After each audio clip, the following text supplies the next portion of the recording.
Two people walk out of the same office. Same job title, same number on the paycheck, down to the penny.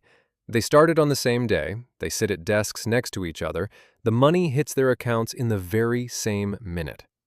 Now, fast forward 10 years. One of them owns their home, has a full year of expenses saved up, and sleeps soundly at night. The other is juggling 3 different debts, runs out of money a week before payday, and lives with this constant feeling of running hard and getting nowhere. The salary was identical. The lives turned out completely different. And by the end of this video, you'll understand exactly why. Because there's one thing most people fail to notice about themselves for years, and it quietly decides everything. Let's get one thing straight right away. This is not the usual, "you just need to make more money" talk. You've heard that line 1,000 times, and it's almost useless, because if it were only about the size of your income, then people with bigger salaries would automatically end up wealthy, and they don't. Among people pulling in 6 and even 7 figures, plenty are buried in debt. The financial author David Bach put it bluntly: the more a person starts earning, the more they tend to start spending. The income goes up, but the freedom doesn't. If anything, new obligations show up to swallow that income whole. And here's where the first surprising idea is hiding. Wealth is not about how much you earn. Wealth is the gap between what you earn and what you spend. That gap is your real money. Everything else is just a current passing through your hands and flowing right out the other side. You can run a river through your hands and still end up with empty palms. Or you can take a thin little stream and over years fill an entire reservoir. The question was never the size of the flow. The question is what you do with it. Back to our 2 people. Let's just call them the first and the second, so we don't get distracted by names. In the first month, the difference between them is almost invisible. Both got paid, both bought some things, both saved roughly nothing. If you looked at them in that moment, you couldn't tell the future wealthy person from the future debtor. And this part matters. A disaster never looks like a disaster at the start. It looks like a perfectly ordinary Tuesday. Like a coffee on the way to work. Like, hey, I earned this. Trouble doesn't show up as a loud explosion. It shows up as small, unremarkable decisions repeated day after day. And there's a famous idea about exactly those small decisions. It came from that same David Bach, and it's called the latte factor. It sounds almost like a joke, but the math behind it is no joke at all. Picture someone grabbing a coffee every workday for $5. Just a coffee. Pocket change nobody pays attention to. But add it up, and it's roughly $2,000 a year. Now imagine that money isn't sipped away, but saved and invested year after year for decades. By various estimates, over a long enough stretch at typical stock market returns, that coffee change grows into hundreds of thousands of dollars. From a cup of coffee, from a habit you don't even notice. Now, I need to be honest with you, because honesty is the whole point here. Giving up coffee by itself doesn't make anyone a millionaire. That would be far too neat and far too easy. The critics of this idea are completely right when they say, you can't get rich just by skipping your latte if you've never dealt with the big expenses and never started investing intelligently. So the latte factor isn't really about coffee. It's a metaphor. It's about the fact that we are chronically blind to where our money actually goes. The coffee, the subscriptions you never use, the food delivery because I'm too tired to cook, the stuff bought on a whim and forgotten within a week. One by one, they're nothing. Together, they're an entire paycheck dissolved into thin air. And our first person sees those leaks. The second one doesn't. That right there is the difference at the starting line. But if this all came down to cutting small treats, this would be a boring video. Because what comes next is something far more dangerous. It's called lifestyle creep. Here's what happens. A year goes by, then 2, and both of them get a raise. You'd think they'd now have spare money. The income went up, and the person is the same as before. But the exact opposite happens. The moment income rises, spending rises right behind it, almost automatically, almost invisibly to the person themselves. Bach has a perfect image for it. When the tide comes in, the boat rises along with it. Started earning more? Suddenly, you want a better car, a bigger apartment, a newer phone, a pricier restaurant. And now this person earns 50% more than they did 5 years ago, yet at the end of the month, they have exactly as much money as they did back then, which is to say, nothing. They've been running up a down escalator, and they've stayed in the exact same spot, just more exhausted. This is the trap the second person falls into. Every raise he treats as permission to live more expensively. The new income instantly finds something to be spent on, before it even has a chance to settle in the account. And here's the cruel part.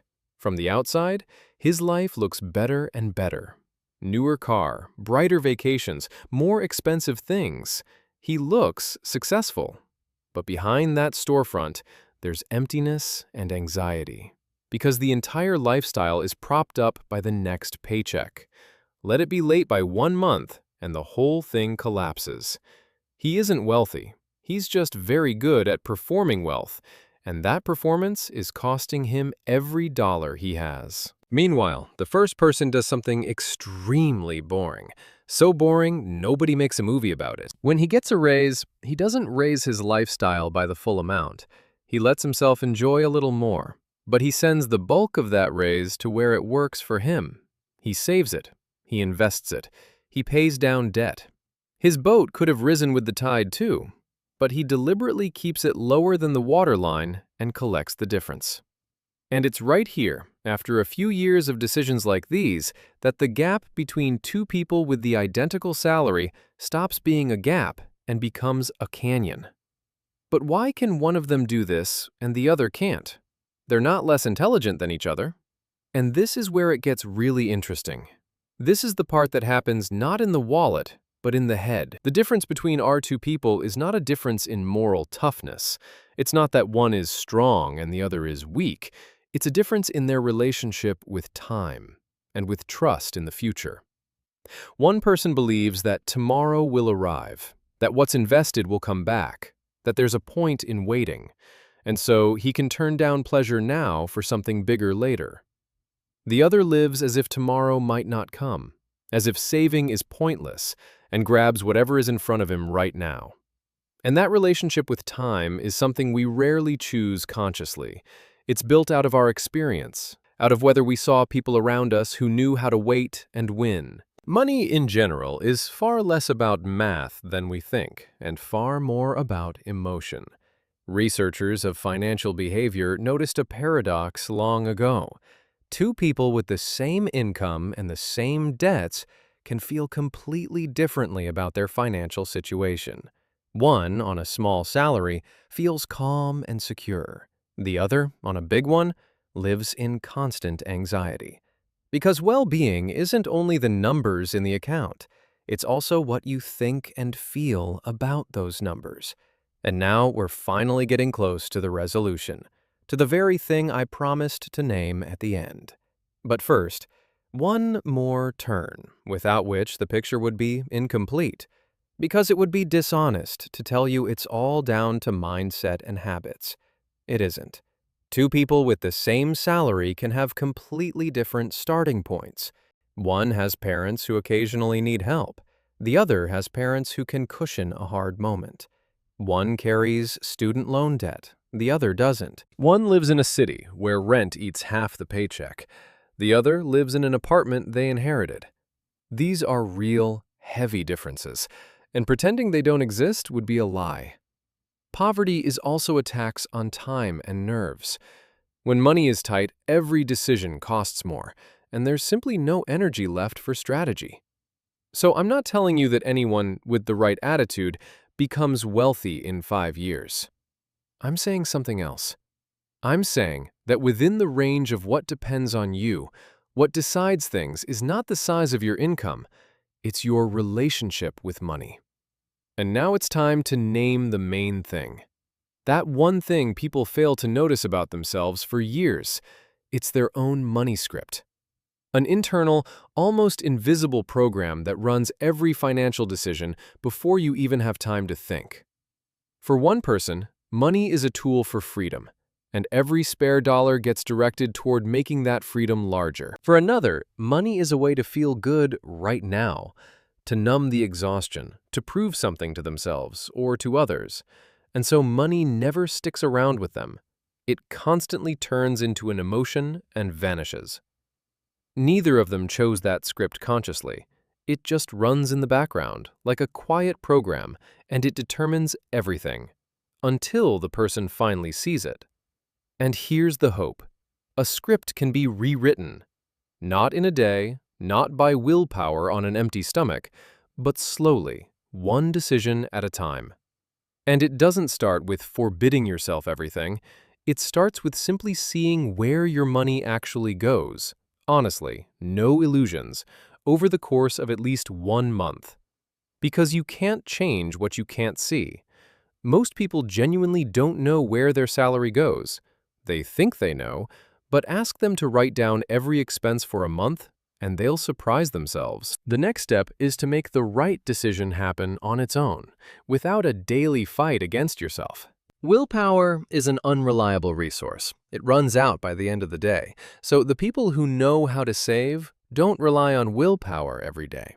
They set it up once. A portion of the income goes into savings, automatically, on payday, before the temptation to spend it ever appears. You pay your future self first, and you live on what's left. And strangely enough, it turns out that what's left is plenty. It's just that now your money is working for the version of you that exists 10 years from now, not only for the one who wants a coffee right this second. Let's return one last time to our two people, 10 years on. The one with the home and the peaceful sleep didn't win the lottery, and he didn't out-earn his neighbor.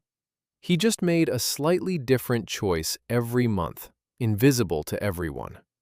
He kept the gap between income and spending, and he banked the difference.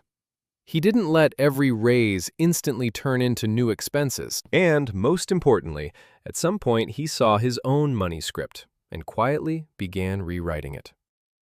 The second person spent all 10 years convinced his problem was a small salary, that once he started earning more, everything would sort itself out. But you and I already know, it won't, because it was never about the salary.